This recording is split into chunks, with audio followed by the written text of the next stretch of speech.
अस्सलामुअलैकुम नाजरीन, power alert news HD के साथ मैं हूं नाइला भट्टी। सबसे पहले शामिल करते हैं आज की अहम खबर।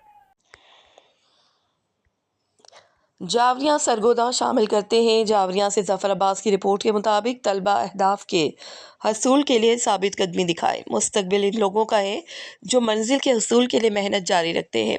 इन ख्यालात का इज़हार मारूफ माहिर तालीम और रावेर स्कूल सिस्टम के जोनल हेड मोहम्मद कयूम रहमत ने लिटिल एंजल स्कूल जावरिया की तलबा से खिताब करते हुए किया। उन्होंने तलबा के मुस्तकबिल के बारे में, मनसूबा बंदी और मंजिल के तयन के बारे में फ़िक्र अंगेज़ सवालात किए और तलबा को मुंतखब शोबों और में जद्दोजहद जारी रखने की तलकीन करते हुए कहा कि मुस्तकबिल इन लोगों का है जो मंजिल के हसूल के लिए मेहनत जारी रखते हैं। स्कूल डायरेक्टर मोहम्मद इनामुल हक ने कयूम रहमत का शुक्रिया अदा किया और यादगारी शील्ड पेश की। प्रिंसिपल नरगिस यास्मीन ने कयूम रहमत के दौरे को दोरस नताइज का हामिल करार दिया। रिपोर्ट हाजी जफर अब्बास, तहसील रिपोर्टर शाहपुर जावरिया। शाम को घर वापस क्यों जाते हो? सोते क्यों हो? खाते पीते क्यों हो?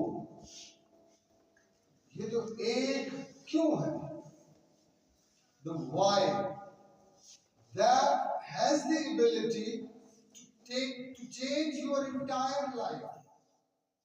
अब तक के लिए इतना ही। मज़ीद खबरों और अपडेट से बाखबर रहने के लिए देखते रहें पावर अलर्ट न्यूज एचडी।